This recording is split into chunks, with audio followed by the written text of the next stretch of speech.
Okay, नमस्कार मित्रांनो, स्वागत आहे तुमचं आपलं एस के ऑनलाईन ट्युटोरियल्स मध्ये. आज आपण सी प्रोग्रामिंग मधला खूप महत्वाचा टॉपिक डिस्कस करणार आहोत, तो म्हणजे व्हेरिएबल.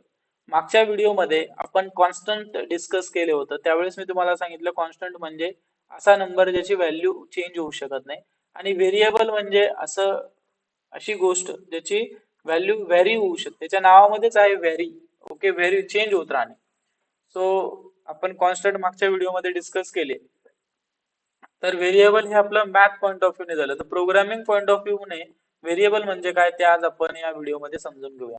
इथे आपण व्हेरिएबलची डेफिनेशन लिहिलेली आहे. Variable is the name given to any memory location which can store and manage the value during the program execution.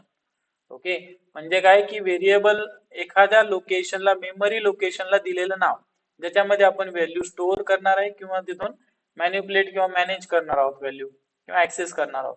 Let's इथे काही एक्झाम्पल दिले आहेत बघा. आपण जेव्हा एखादं व्हेरिएबल डिक्लेअर करतो त्याचा आपण डेटा टाईप अगोदर मेन्शन करत असतो. लेट्स इंटिजर टाईपचा जर डेटा आपल्याला स्टोअर करायचा असेल तर आपल्याला त्याचा डेटा टाईप मेन्शन करावा लागेल, दॅट इज इंट. त्यानंतर व्हेरिएबलचं नाव आपल्याला लिहावं लागेल, लेट्स से ए, आणि देन आपण त्याच्यामध्ये व्हॅल्यू स्टोअर केली 5.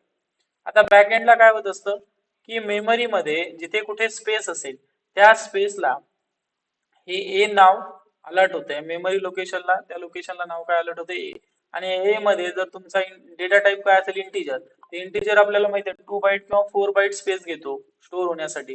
तर 2 बाईटची जागा इथं ए हा व्हेरिएबल ऑक्युपाय करेल आणि या ए मध्ये 5 जे आहेत ते स्टोअर होतील.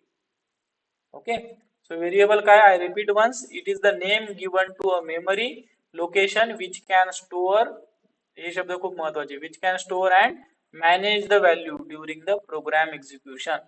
तिथे काही एक्झाम्पल्स आहेत बघा. इंट फ्लोट असेल तर फ्लोट टाईपचं स्टोअर होईल बघा, अशा मेमरी मध्ये स्टोअर होतील.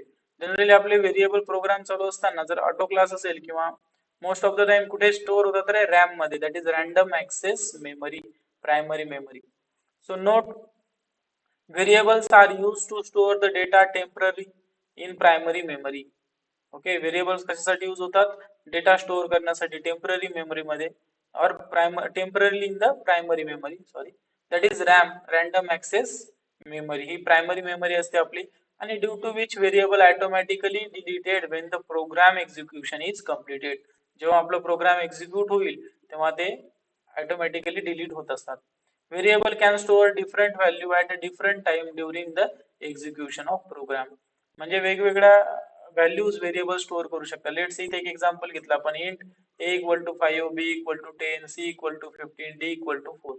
तर या मेमरी लोकेशन मध्ये वेगवेगळ्या लोकेशनला वेगवेगळे व्हेरिएबल वेगवेगळ्या व्हॅल्यूज स्टोअर करू शकतात.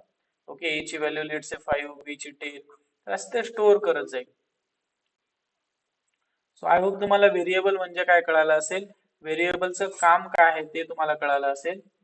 सो हा व्हिडिओ जर आवडला असेल तर व्हिडिओला नक्की लाईक करा, सबस्क्राईब करा चॅनलला, आणि कमेंट मध्ये तुमचे काही डाऊट्स असतील तर तुम्ही विचारू शकता. थँक्यू.